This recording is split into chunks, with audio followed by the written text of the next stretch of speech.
नमस्कार दर्शकों, मैं ज्योतिषी रमन कुमार आपका स्वागत करता हूं। दर्शकों, जब काम बिगड़ने लगे, हर काम में रुकावटें आने लग पड़े, हर काम जो है अटक अटक कर होने लग पड़े, या सोचा कुछ हो और परिणाम कुछ आ जाए। जैसे क्या होता है, आज मेरे पास कस्टमर आया, उसने कहा कि आज मैंने सोचा था कि मेरे को पेमेंट आएगी, मैंने सामान बेचा है, और जब मैं दुकान पर गया, पेमेंट क्या आनी थी, प्रॉफिट क्या आना था, वो इंसान मेरे को जो मेरा सामान था वापस कर गया और ऊपर से एडवांस भी वापस ले गया।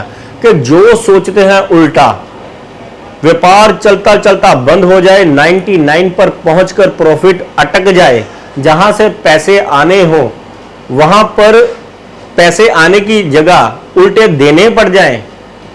प्रॉफिट जब आने की आस हो तब कोई ना कोई ऐसा विघ्न पड़ जाए कि कस्टमर कहने लग पड़े कि तूने सामान गलत दिया है, तूने महंगा लगा दिया है, या कोई ना कोई ऐसी मनहूसियत खबर आ जाए कि जो सोची नहीं है, तो समझ लीजिए आपकी कुंडली में सूर्य, शनि और बुध खराब है। सूर्य भी कारोबार का मालिक है, बुध भी कारोबार का मालिक है, और शनि भी कारोबार का मालिक है। आपको इन तीनों का उपाय करना पड़ेगा, तब जाकर जो सोचा होगा उसके अकॉर्डिंग आपको रिजल्ट आना शुरू होगा। तब आपका धंधा जो है वो तरीके से चलेगा और तब आपके कामों में जो है रुकावटें नहीं आएगी।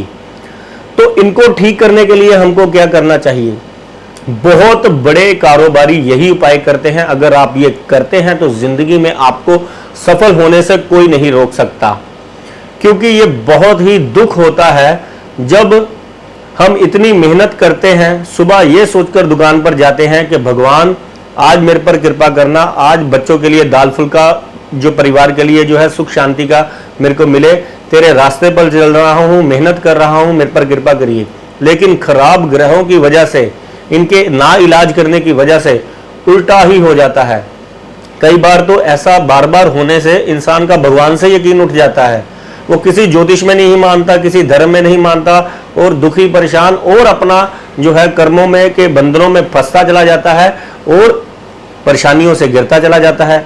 ऐसा करने से उसका जो माइंड और ज्यादा जिद्दी हो जाता है और ग्रह उसको और ज्यादा पीसते हैं, क्योंकि जितना खराब आपकी कुंडली में ग्रह होगा वो उतना ही गलत रास्ते पर आपको लेकर जाएगा, और जितना अच्छा कुंडली में ग्रह होगा वो आपको उतना ही दान दया धर्म के रास्ते पर लेकर जाएगा, क्योंकि वहां पर बाधाएं आएंगी लेकिन सदा के लिए सुख शांति को आप प्राप्त हो जाएंगे अंत में।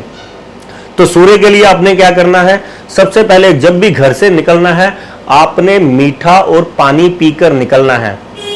चाहे आपका सूर्य कुंडली में बढ़िया है, चाहे आपका खराब है, आप अगर ये उपाय करते हैं, मीठा खाकर अगर आप घर से निकलते हैं, थोड़ा सा गुड़, क्योंकि कई लोगों को शुगर होती है इसलिए मैं मना करता हूं, लेकिन आपने कुछ हल्का फुल्का मीठा खाकर आपने घर से निकलना ही है। पानी और दही और शक्कर भी अगर आप खाकर निकलेंगे तो भी आपका बहुत बढ़िया होगा। तीसरे नंबर पर आपने बुधवार वाले दिन गाय को हरी सब्जी खिलानी ही खिलानी है। बुध आपका बढ़िया हो चाहे ना बढ़िया हो, आपने ये उपाय करना ही करना है कि आपके 99 पर पहुंचकर जो है माल जो है, जो सामान है वो वापस ना आए। जहां से प्रॉफिट आना हो वहां से प्रॉफिट ही आए, ना कि एडवांस में जो पैसे वो भी वापस देने पड़ जाएं। और शनि जो कि लॉस के कारक है, इसके लिए पीपल के नीचे आपने सरसों के तेल का दिया जलाना है। ये सारे उपाय आपने कम से कम 11 बार करने हैं। 11 रविवार, 11 बुधवार, 11 शनिवार। और गरीबों की आपने मदद करनी ही करनी है। काले कुत्ते की, काली गाय की और काले कौवे की आपने सेवा करनी ही करनी है।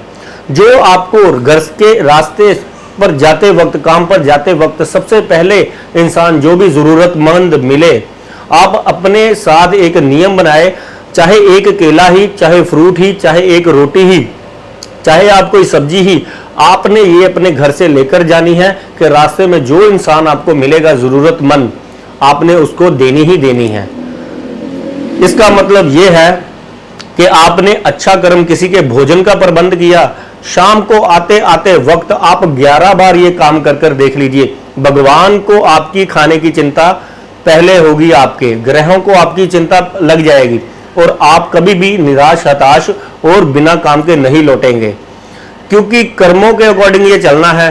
कर्म अगर अच्छे करोगे तो 11 गुना ज्यादा वापिस आएगा, अगर बुरे करोगे तो शास्त्रों में लिखा हुआ है कि करो बुरा उतना कि 10 गुना जब आपको मिले, फिर झेलना पड़े तो आपको 10 गुना ज्यादा झेलना पड़े, इतनी ताकत है आप में, तो फिर किसी के साथ आप ये बुरा करें। छोटे छोटे से उपाय आपके कर्मों के बंधन से आपको मुक्ति दिलाएंगे बुरे, और आप अंत में सुख को प्राप्त होंगे।